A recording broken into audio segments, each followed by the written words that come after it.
Hello everyone, my name is Roya and I have quite the book haul for you today. So I got a lot of books in the month of April. Some of these were sent to me for review and most of those I have already read. I did buy a couple of new books, but the vast majority of these are used books. So I'm just going to get started on the ones that were sent to me for review, especially the ones that I've already read.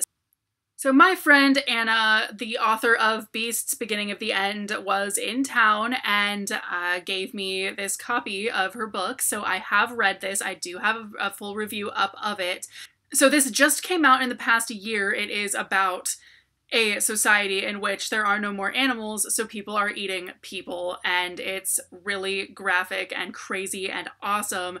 And if I weren't already a vegetarian, I would be from reading this book, because holy shit. And actually, a fun fact, I was just looking at my Facebook memories today, and apparently, like 9 years ago today, I said the same thing about my favorite book, Oryx and Crake. So that's really weird, because I do definitely see a lot of similarities between this and Oryx and Crake. So I've been telling Anna she needs to read Oryx and Crake, because like it's so similar, but she's never actually read it. So yeah, it's really interesting. But anyway, definitely give this book a read if you are interested in something that might help you on the path to giving up animal products.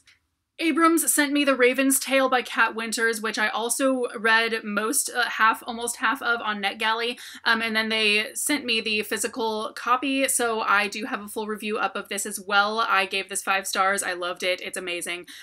Kat Winters writes incredible books, and this is the 3rd out of the 3 that I've read of hers that I've given 5 stars to. So basically I've never read anything of hers that was not a 5-star read. So definitely check out some more of Kat Winters' books. But like a Love Story by Abdi Nazemian, who is one of my favorite authors, I was sent this arc by Adib Khorram, who is the author of Darius the Great Is Not Okay. He posted on Twitter saying, "Are there any queer reviewers of color who want to read this?" And I was like, oh my gosh, that's my most anticipated release. I want it. So of course I reached out to him and asked if he still had it, and he did, so he sent this my way. So thank you so much to Adib for sending me this. But yes, this book is incredible. I absolutely loved it as much as I thought I would, and more, because it completely blew me away. I love all of Abdi's books, but this one is like absolutely amazing. So this is a book that I wish had been around when I was in high school. I would have figured out that I was queer so much sooner, but alas. Definitely keep an eye out for this book when it comes out in June. I will have a full review up of this on release day. Once I film my review, I actually do plan to pass this along to another queer reviewer. So if you are a queer reviewer interested in reading this, definitely let me know. And the last book that I've already read from this book haul is Once and Future by Amy Rose Capetta and Corrine McCarthy. I was not sent this for review. This is one of the 2 new books that I bought. So I did already read this, and so you have probably already seen this in a wrap-up as well. There was one more book sent to me for review that I have not yet read, and that is Thomas Wildis and the Book of Sorrows by J.M. Bergen. This was sent to me by Book Publicity Services, so thank you so much to Book Publicity Services for sending me this my way. The other new book that I got is Bloodleaf by Crystal Smith, and this was the book that was part of the Unicorn Crate unboxing. So if you missed that unboxing video, you can check that out on my channel.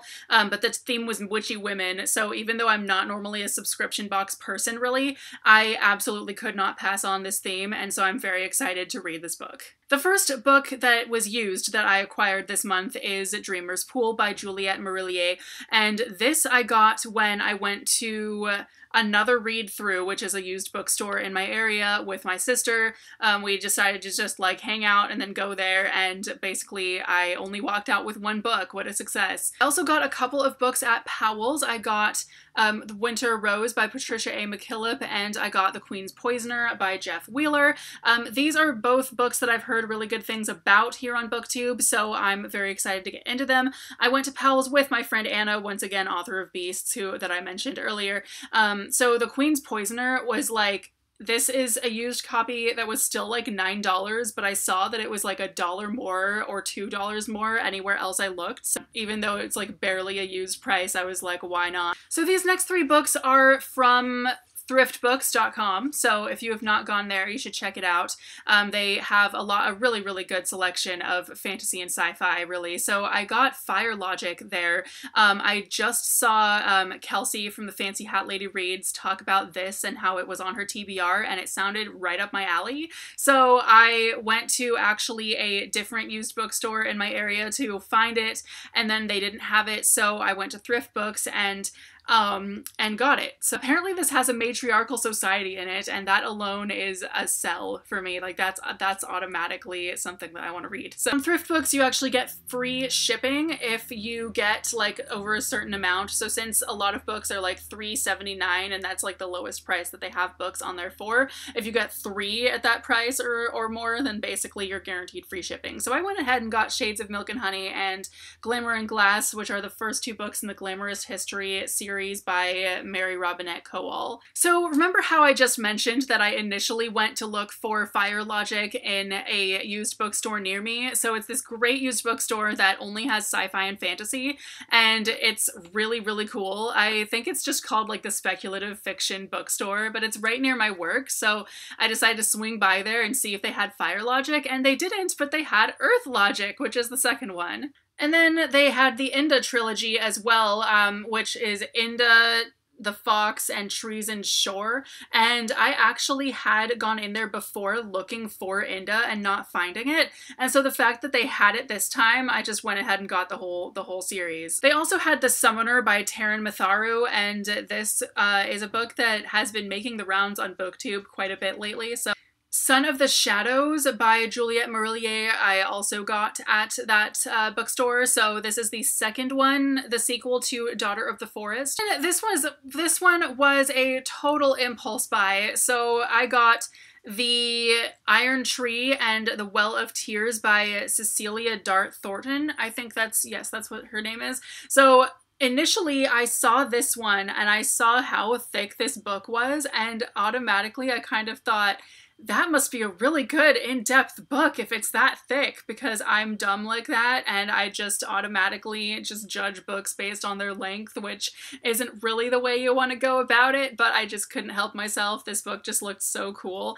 And so I saw that they had the first one as well, which is a fraction of the length, which is kind of insane. But anyway, yeah, so I have never heard anything about this series at all. So if you have read it or anything, just let me know what your thoughts were, because I'm very curious to know. Can't possibly get all these books into the frame. So these are most of the books that I got in the month of April. I've been putting the ones that I've already read on the shelf as I've been filming this, but these are the ones that I have not read yet. Whoops! Let me know if you have read any of these and what your thoughts are, and I'm dropping books! Help!